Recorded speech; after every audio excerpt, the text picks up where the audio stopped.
Hello, welcome again to Butcherbird Presents, our show about people working in the digital creative space.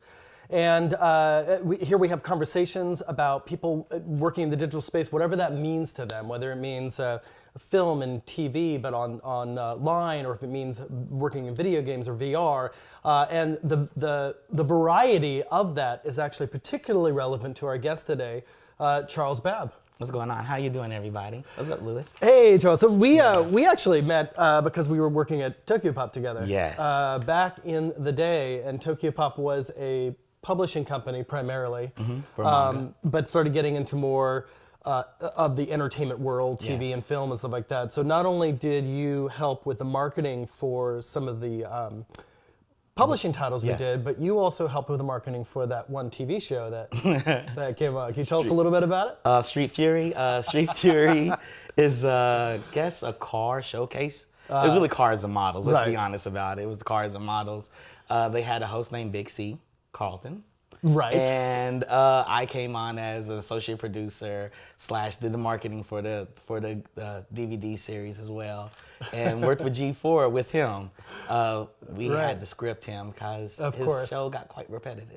Well, you know, when people improv, they. So we'll definitely talk more about your career because I want to definitely get into that. Right now, though, what are you doing right now? I own a small studio called Fairchild Consortium, and we build everything. We work on comic books, video games, but we're focusing now on virtual reality and augmented reality. Great, and that's what we're going to be talking about a lot more toward the end of this discussion is virtual reality, augmented reality, where that is, where the biases are, where the technology is going. Okay.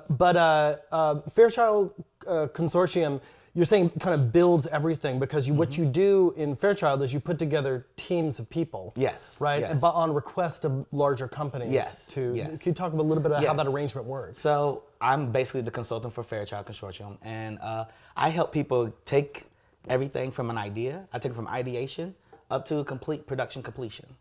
And I work with different clients, and they're like, I want to build a game. And they will tell me a story and not a game. I'm like, well, that's kind of an idea, maybe for a game. Right. If you're willing to hire me, I can get you through the ideation and see if there's a game even there. And from there, we'll go through a small concepting stage, and they continually want to work with me. We'll go into pre-production. During pre-production, I can help them build a team, or I can request people from inside the consortium to work with them. So basically, you're holding their hand through the process. Yes, I'm doing a lot of hand. Right, because a lot of people want to get into games. Yes. Everybody has an idea for a game. Yes, yes, they do. And their ideas are not always good. They're not always bad, but they're not always good. And some ideas are not games. They make better other forms, like a graphic novel, or maybe a TV show or film.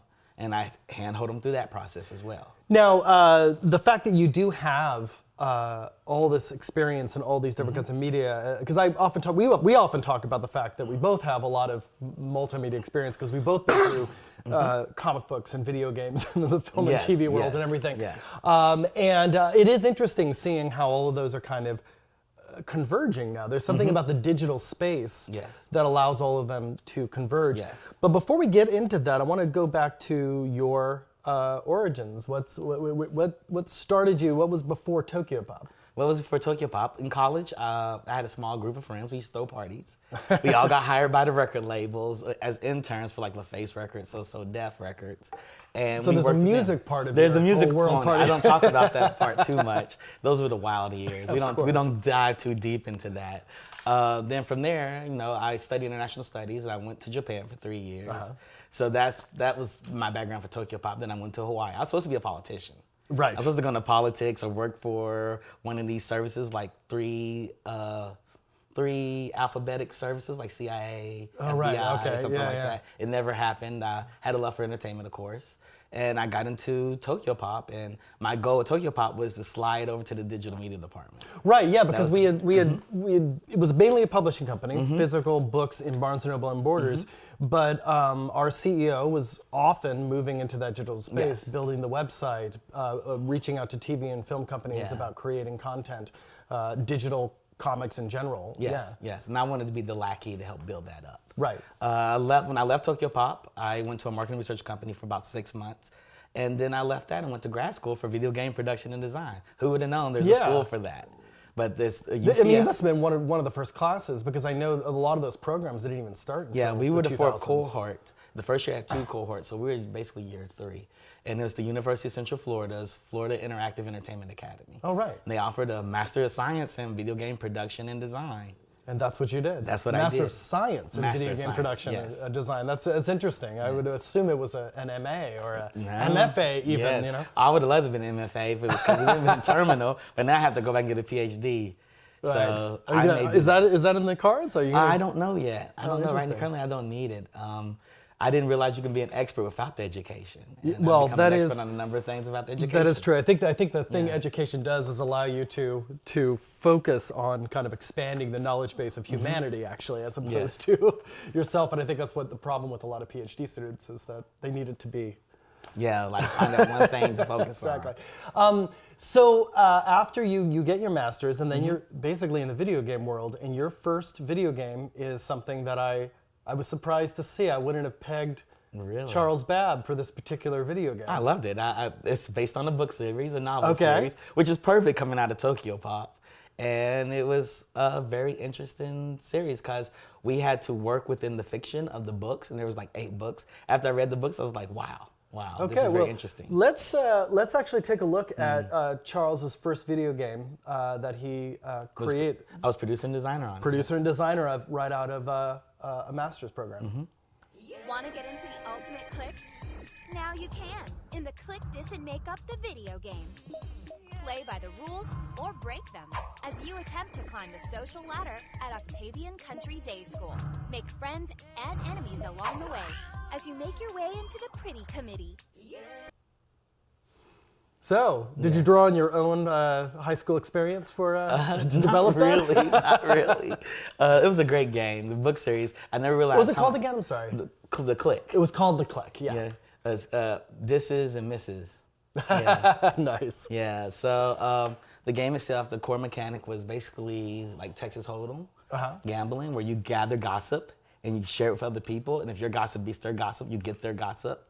And you're trying to make friends and enemies. You're the new girl. And in the book series, we kept all the main characters, but we had to be very careful not to disrupt the fiction of those books. Right. So we created a new character, and you're in that world just for a short amount of time. And so you're using the interactive space to sort of advance story as well as be a game. I mean, there's already a convergence of media already Yes. going on even this Yes. early. Yes. And then you start doing big A-list titles. I mean, how Yes. did that happen? One of my fellow cohort members and from grad school, that game shipping, when they shut down the studio, we lost a couple of titles that were supposed to come in. And then I had a friend said, hey, we're hiring here at Neversoft, apply for the position. So I applied for Neversoft, and I applied for Sony Santa Monica God of War. God of War was in crunch, and they were wondering that the producer said, you're too nice to bring in here in this disruptive environment right now, so we're going to pass on you, but if you come out here and we ship, come and look us up. And by that time, I was at Neversoft, and I got the gig at Guitar Hero. Oh, right. So I worked on Guitar Hero World Tour. I was managing their store, the DLC content, and I learned a lot from Neversoft. It definitely was different from the previous studio that was quite unorganized. They had everything to a T. And you were working on the store, so you're working on POS type, basically Yes. people buying things within buying the things game. every week, and we had to make sure it worked across titles. So being in the World Tour store is also the Guitar Hero 5 store, the Band Hero store. Right. And you had to support all those and legacy songs as well. And we were creating new songs all the time. So we were always with the music department of Activision working with them. Right, and then you basically get into a more of a management position in the actual visuals of the game, Yes, right? So yes. we're about to go to a clip, but what can you set us up for this clip? Yes, so Guitar Hero came to an close. Neversoft had to let go a lot of the studio members. I was one of those, but however, I had in the works working for Sony PlayStation. And the Visual Arts Service Group down in San Diego picked me up to work on a title, which is Killzone 3. Let's take a look at Killzone 3 real quick, and then we'll talk a little bit more about the art in it.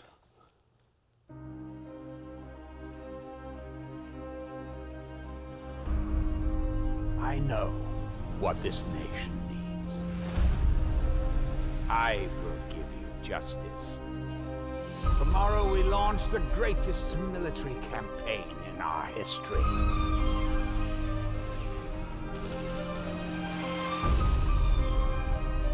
ISA forces are in disarray.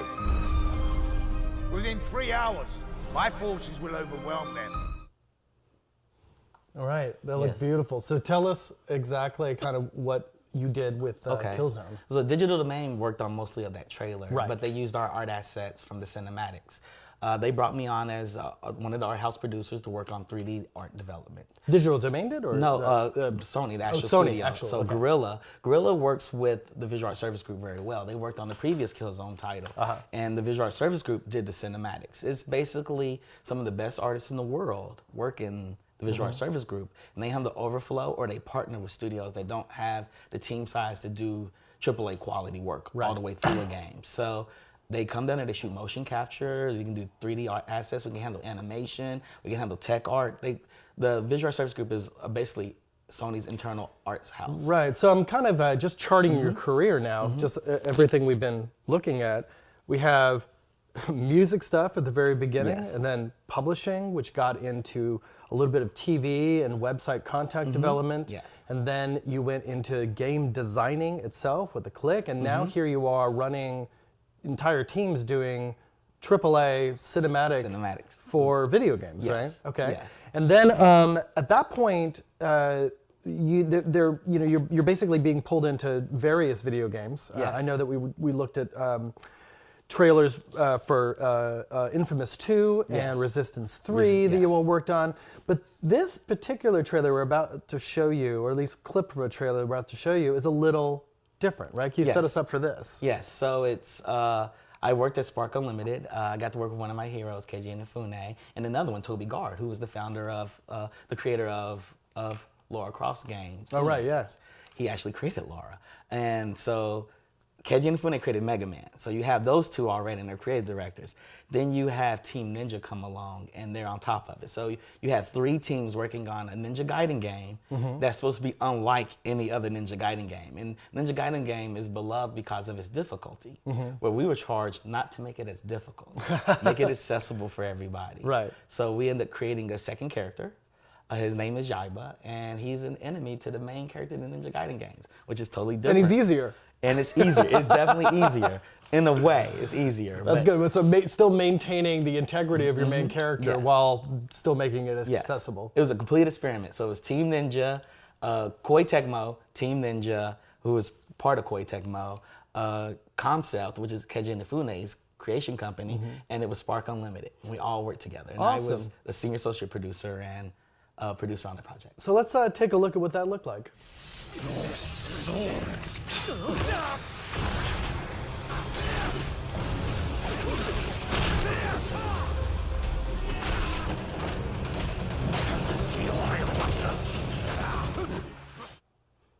What was interesting about it is unlike the other cinematics we saw, which were almost approaching verisimilitude, right? They were really trying to make it look realer and realer. This high contrast, super saturation, I mean, it really felt like we were in a cartoon. Yes, that was the goal, was to have that anime cartoon feel. It was like, let's make this like a comic book. It's different from the rest of the universe. And with the clip we saw literally Yaiba fighting the main character of the Ninja Gaiden series. Okay. And that was Ryu Hayabusa. So he was fighting him, and our character is nothing like Ryu. Ryu's about honor, very honorable person. Yaiba, on the other hand, is like a madman ninja. And so Yaiba, for example, if you've ever seen Open Cinematic to the actual game, Yaiba looks at Ryu and he's drinking. And he drops his bottle and he looks at Ryu and said, "I should have killed you 5 ninjas ago." So he thinks of time and the amount of, in ways of how many ninjas I killed. Right. And they fight. And it's, the base was like, he was a half cyborg. Right. He got sliced in half by Ryu, but he didn't die honorably, so he's back to get his revenge. Oh, right. The cyborg almost being like he's a ghost in a way. Yeah, That's great. it's really It's interesting. fun. It's interesting hearing you tell the story. It's like it's something I want to note about your personality, because I've known you for now 10 years. About 10 years, more than 10 years, maybe. And I Like have 12 noticed years. that like no matter what you're working on, you start telling me the story of it as if it's personally like happening to you. Yes, you yes. get really excited in the actual story. I enjoy the story of a lot of things I work on. Yeah. So what I want to do now is talk about. So now you're a staple in this video game world. You're getting pulled in to run these visual art teams and everything. You are, I don't know if anybody could tell, not white. And I don't think anybody can tell. They all think I'm white. Well, I think a lot of people thought they had to adjust their screen or something. Yeah, they're because, like, oh man, video the game. contrast There's is somebody bad. not white in the video game world. Yes. So you are not white in the video game world, and that became something that you became an evangelist for, right? Yes. To try to get more. I hate using the word minorities, but minorities into the video game world. Yes. There's not many of us. I mean, there's organizations like Blacks in Gaming, Latinos in Gaming. But There's women in gaming. Women in gaming, yeah. but there's not a lot of us. But when you do get us all in the room, we make something great. At the Visual Art Service Group, I credited that they had a good mix of people, of all kind of people, and we worked well together. And Yaiba was next level. I had to credit Jigs, Toby, and Rich, and Carrie and Benny for hiring very well. It was a very well diverse team that could churn out decision changes really quick. But that wasn't the norm, though. That is not the norm. Right. Usually you go to a video game studio, you'll see probably 5 or 6 Black people, a couple of Asians, a couple of Hispanics. And here it was very diverse. I would almost say like white people were like the minority within the studio. Oh wow, interesting. Yes. So then you started talking about Yes. the value of hiring minorities into these video game teams, right? Yes. And a lot has to do with that minorities have a hard time getting in the industry, so they pick up a number of skills. Why? Why? Because it's abnormal. A lot of these old guards still are the gatekeepers. Right, and then people will hire their friends who they happen to be white if they grew up white in a white neighborhood. Exactly. Yeah. You know, you hire people from other studios you worked with, and they're predominantly white. Right. So when a minority comes in, when they take a chance on us, is that we have multiple skills. And they're like, well, they'll be good at this because they're renowned to be good at this, but they also can do this for us. And that's, double package. If we have overload on something, they can step in. Right, and you did a TEDx talk Yes. in New Zealand. Yes. And then you started speaking at other places too. And I want to show a little clip of you speaking so people can kind of get a sense of Yes. what your whole presentation looked Yes. like. So let's take. Can you tell us? Well, What it is? Okay. we're bringing it back. Sorry about that. Can you set us up for this? Where was this? This is in Las Vegas. It's a Creative Catalyst. The prior month, I was invited as a guest of the Creative Catalyst, and they had another one called Uverse. It's basically your universe. And they had me come in and talk about my world in gaming and in technology and what that looked like for me, projecting out. Everybody's heard the story of the white male in technology. Very few people heard the story of the black male in technology. Right. And so they allowed me to speak. And so it's the Creative Catalyst. And it's my talk that talks about me, but it talks about my path. Right. They didn't allow you to speak. They were privileged to get you to speak. Yes. Let's take a look at what that looks like. And why ingredients improve the flavor? Because usually if you have one group of people, it's like a cereal, milk and some wheat. And what you really want to make is gumbo, where you just throw everything in the pot and you sit there and stir it. No matter what you put in, it's going to taste good. You can have it hot or cold. You can have it in the morning, or you can have it late at night. You can have it when you're hungover. And gumbo is the cure-all because it's comfort food. And if you're open to hiring people of different groups, you don't have to say, what is the main character going to look like? Like, well, we can't do a black guy because none of us are black, and all we know are the stereotypes. You can say, let's ask our black friends, or let's ask the black people in the development team to come in and actually talk to us about what it's like being black. Part of being black isn't our skin color, it's how people react to us. So what was the response to these talks that you gave? They're mostly positive. I get a lot of, oh yeah, we don't have that, or we didn't realize that. A lot of people never hear these talks. Like, they do hear talks about women having a small population in technology, but nobody hears about the people of color, small population. Well, also the thing that I found was interesting about it was that you weren't saying, hey, hire minorities into these video game teams so that you can make the exact same games you've always made. Yes. You're saying bring them in so you can make different games that the dialogue around video games can change. Yes. My talk is never really about diversity, it's about inclusion. Right. And you want to be inclusive and add people in that can actually help the process. Right. So you want to build the process. And Instead of going off what you think somebody's going through or who they are, you can actually just walk in the studio and be like, hey, we're going to sit you down and interview you and tell us your story. We're basing the character off of you. We're going to run the character by you and see what it is. That's an added bonus you can have in the studio that's diverse. Right. You And know? you're going to be able to tell stories that you would never even thought No, of, right? Because absolutely. if you have a bunch of white guys around a table, Absolutely. they think of yet another story about a robot overlord. Yeah, right. Yes. And the brown hair, brown-eyed man. Hero, saving the yeah, world. totally. That's a common theme where you can actually think of other characters. I tell people the beauty of inclusion is not who that person is, it's how the world reacts to that person.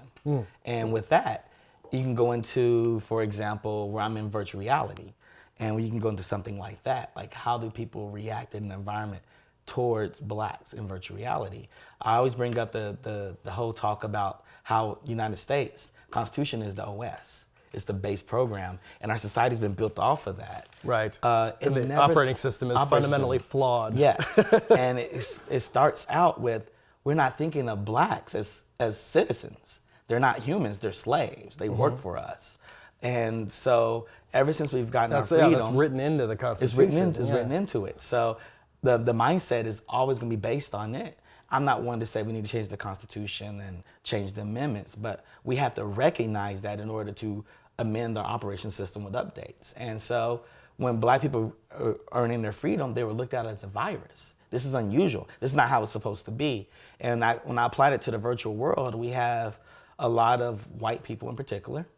And Creating virtual reality. And there's some minorities, but there's not enough to represent everybody. So, for example, black males who are a virus in this world, when they plug into virtual reality, augmented reality, they'll be a virus in that world because their intentions were not programmed into the operation system. Their livelihood, their cultures, the subtle things. You know, we don't want to reproduce the same things we have here because it's going to be just as flawed, but we want to produce a better, more utopian view of our world. So how does it develop? And we're now going to get into virtual reality because Okay. what we wanted to do was Okay. get to, because I wanted to talk about the video game Okay. world because I wanted people to understand your background. I do want to talk about virtual reality just as it is, but before we talk about that, I would like to talk about this idea. How do you feel the virtual reality worlds that are being created don't take those into consideration, don't take minorities into consideration? Because people build from their natural perspective. Okay, so it's the same thing as video games. It's just transplanted transferred into yeah. another Yes. medium. Yes. It's sort of like, we're going to create Romeo and Juliet. The first thing you think about Romeo and Juliet are they're two white people. And nobody's ever thought of a Chinese Juliet and an Indian Romeo, and they're meeting in America and updating that way. First person that comes to mind is Leonardo. You know? And I love that version of Romeo and Juliet, but they could have pushed it. It's funny because there were a lot of other minorities in it, in the scene, but not the two main characters. Yes. And so when you picture yourself as the main character, which is totally natural for everybody, in your community, that's what you create. You create what's comfortable to you. People don't usually step outside of their norm. Right. And the only time they think about it is when they're faced with somebody outside of their norm. And do they take that and actually keep that thought and then interpret it into their digital worlds? I can't say yes or no for everybody. Right. You know, it's completely neutral to that person. Is the answer just to have more and empower more minorities to be creating more virtual reality content? It works on both ends. Okay. For example, African Americans were 13% of the population, with 3% of people into technology. And we consume like 49% of technology, which is crazy, be it streaming, sports, or just video games. Right. I think the idea is to involve them into the creation process, get them in a pipeline instead of going to schools pushing towards prison. They push towards technology. And then we have on the other end, the people that are already in the field, the gatekeepers, absorbing them. You know, I tell everybody, with 13% of the population, we have to produce at least 18% of professionals in technology because they always have that sliver that's not qualified for the positions they're applying for. Sure. They still need to learn. So at least we'll get 13 in. If they don't accept 13, then we can cry about it not being diverse enough and they're not hiring us, but we have to produce more. Right.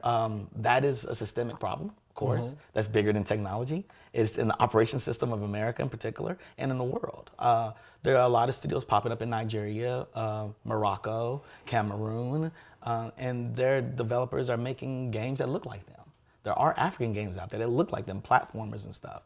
They just don't have the best of technology, but they have good enough to make independent titles. And we need to absorb them as well. We need to absorb the Brazilians who make great art.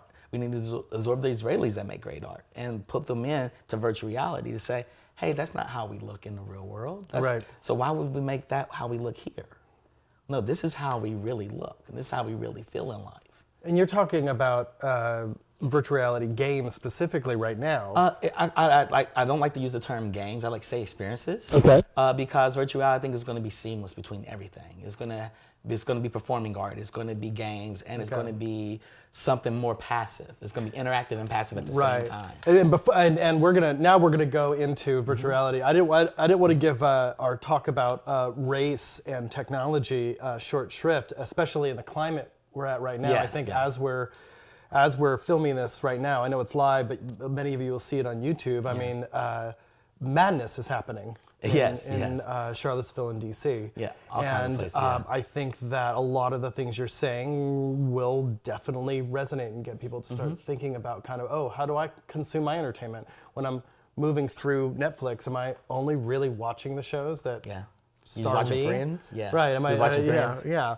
You were mentioning Insecure, which I have not seen yet, and I was very eager to see, but I'm like, and that's my own personal bias. I haven't just clicked on, Yes, you know? Yeah. And I think that that it's being aware of that and being able to go out there and see all those things, and that's what you're suggesting. Yes. You're suggesting not only bringing African Americans and women and other peoples into the space, it's also seeing what they're doing. Yes. And seeing the content that they're creating. Yes, and your bias is not alone. I have that bias against girls. I think I watched 2 episodes. It was like, I don't watch these entitled white girls. But you made the click! Yeah, no, I know it. It's just something about that. I was like, First of all, I thought it was like female misogyny. It was written by women and it was bashing women, and I don't like that. I don't like female misogyny. Right. Like all the housewife shows and all that. I think people would probably argue with you about girls, but I think you probably would have a very good conversation. I didn't get deep in the girls, so I can't really speak upon it. But by episode 2, I was like, I'm done.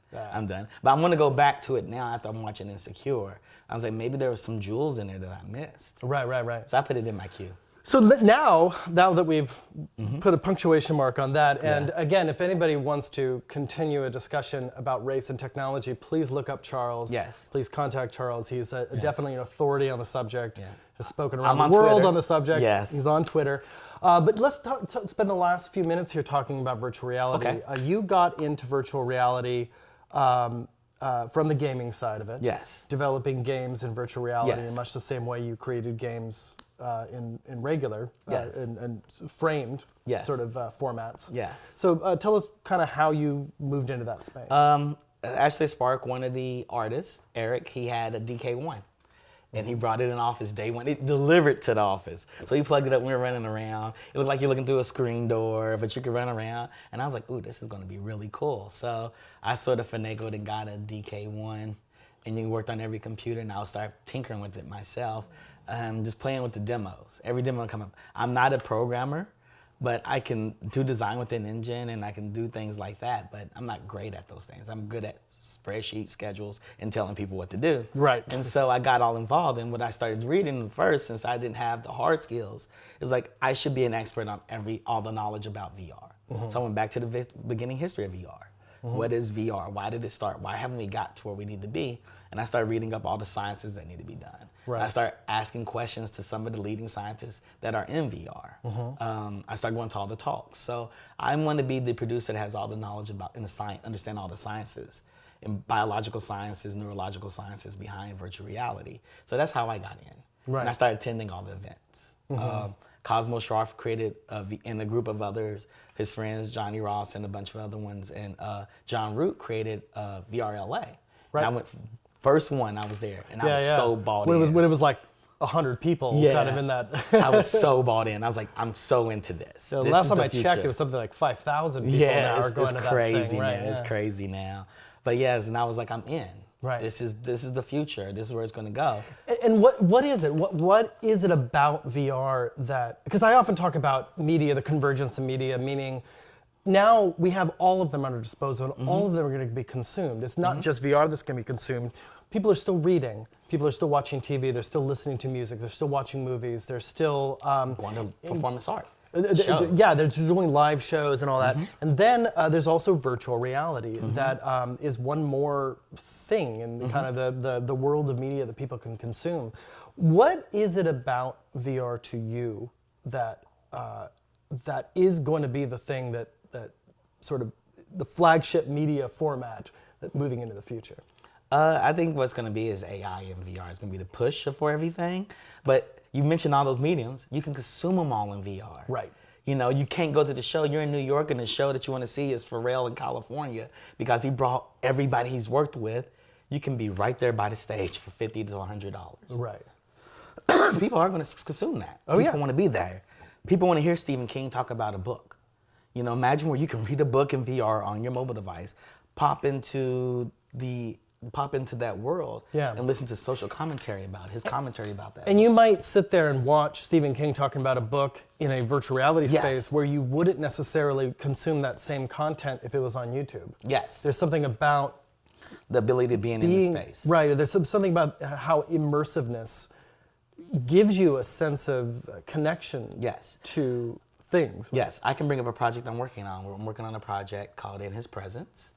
And it's basically a Yogananda Jesus meditation app. And we have a very unique way of capturing photogrammetry, volumetric photogrammetry with Reality Virtual, was a company out of New Zealand, actually. And we photogrammetry cult, volumetric model of Jesus. And we have an experience you can actually check out. And we put people in that experience, they are emotionally tied. Even if they're atheists, they're emotionally tied to the way it's done, the meditation practices. We take the teachings of Jesus, nothing else, his actual words and nothing else, and teach proper prayer and meditation through it. And it makes you reflect on yourself and how can you improve yourself as a human being. It's based on the teachings of Yogananda, who read that Jesus is basically a Buddhist. And we're going to take his teachings and enlighten people on those and not everything else wrapped around the Bible. And there's something about that content that can only really be experienced in an immersive setting. Yes. That most people are probably not going to watch that on their screen. It's so funny. When Jesus finally appears to you, you're kind of almost in that meditative state. You're falling deeper. Then you see them. You see people actually sigh. Like you see them breathe. Like this is it. It's the release. This is the release. And he's talking to you through scripture. Right. You know, King James Version, because it's the most accessible of the Bible, and it's the oldest one that people are comfortable with, no matter what different versions are out there. I like how we went from like video games about like Killzone, but when we actually started talking about virtual reality, the first thing we talk about is a meditation app that you're developing. Yes. You know, I worked on a girl game about, you know, being friends. Right, yeah, totally. Then to beating on drums and guitars. So, you know, it's like a performing art. Right, yeah. And one of the things I want to do with VR is help people. I have a friend named Tony Luce. He always talks about we need to reprogram people. We need to reprogram people. Virtual reality and augmented reality is going to be that stuff to help reprogram people and make them better human beings. With that said, there's the caveat that we can make them worse. Yeah. You know, like soldier. There are a lot of dangers about VR, and I would love to be able to bring you back, and we could actually have a discussion about the pros and cons of VR. I have a whole ethics group I'm talking about, you know, what we have to do in VR. One of the things I always say, we can't have pee or poo. You can't pee or poo in VR. Unless it's a pornography experience. But you can't pee or poo because in your dreams you I'm can't sure pee it or is poo. a pornography experience at It's some gonna point. have you pee in the poo. Yes, and that's fine. That's what you want, you get it. But the reason is because one day we're going to have a one-to-one world. We're going to have that singularity between the two worlds because eventually computers are going to be that good. And if you go, I tell everybody the quickest way to get out of VR is when you have to go pee, you wake up. It's a dream state. When you have to pee in your dreams, you either pee on yourself or you wake up. Right. And you can't find the bathroom. Most people can't find bathrooms in their dreams. Nobody thinks about their bathrooms in their dreams. But I say that's what we can always go run to. Am I in the real world or am I in the virtual reality world? Right. Let me go find the bathroom. Right. Let me pee on myself. And if I can pee on myself, I will wake up as I pee on myself, which is good. But if I can pee, I'm in the real world. So you win both ways. I love how, again, we started talking about VR, and we're not talking about all like Killzone, but a virtuality experience. We're talking about meditation and defecation. Yeah, you know, I mean, hey, if you meditate and you have to go pee, you'll wake up and go pee, you know.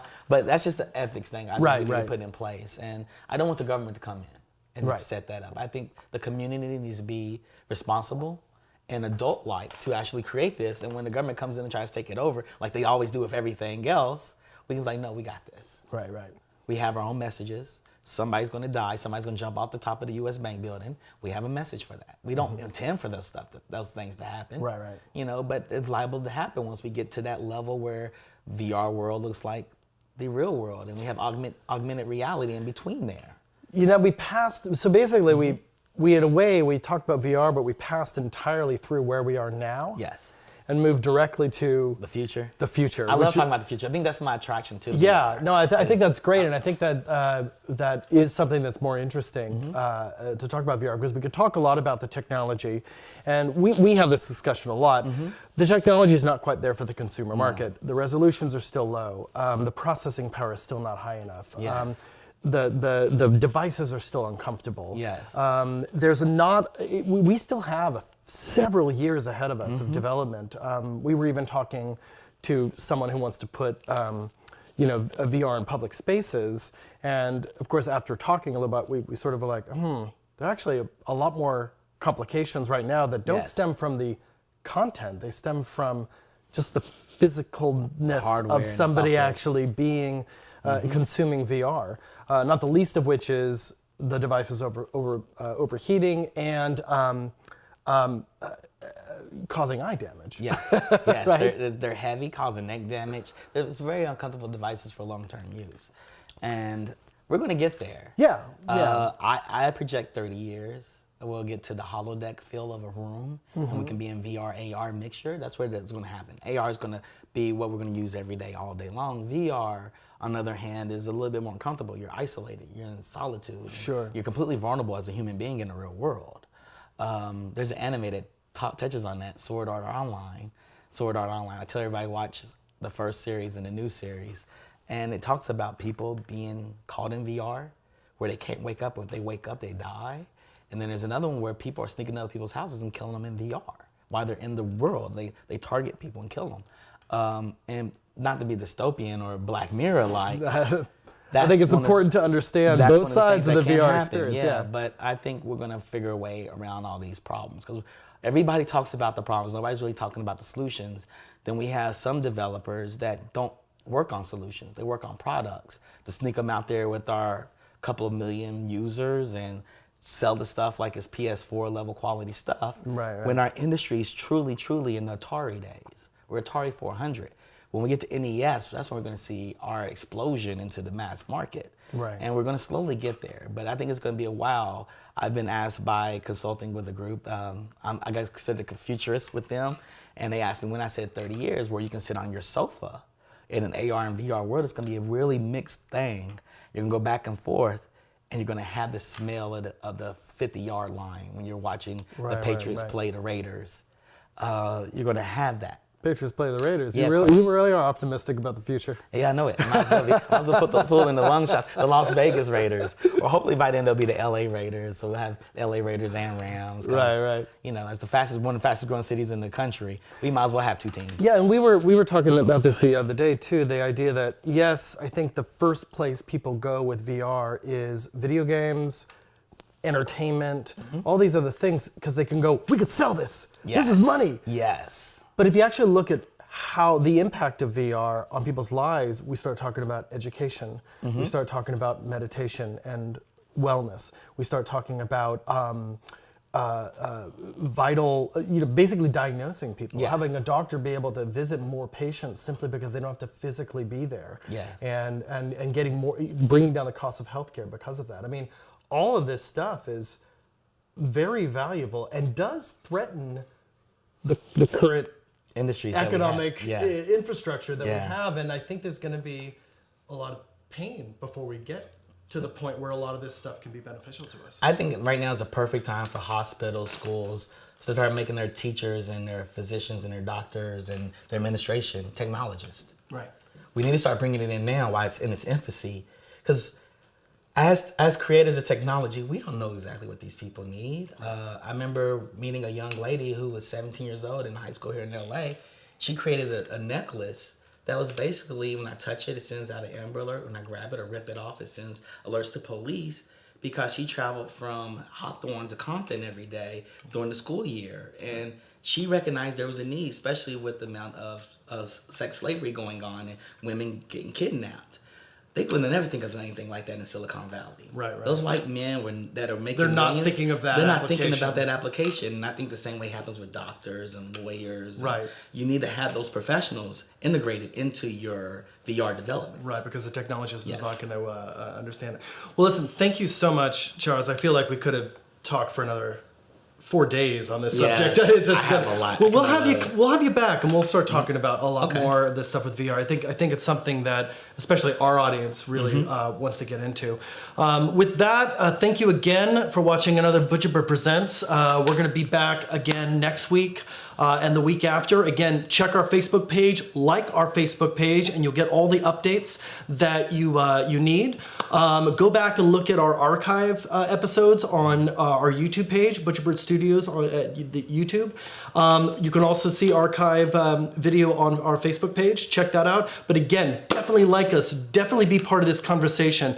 Definitely embrace working in the digital space and allow us to at least help somewhat with the greater conversation that's happening out there. And I feel like this is definitely a perfect example of how that's happening. So again, I want to thank Charles Babb for joining us again this morning. And again, thank you so much for watching Butcher Bird Presents.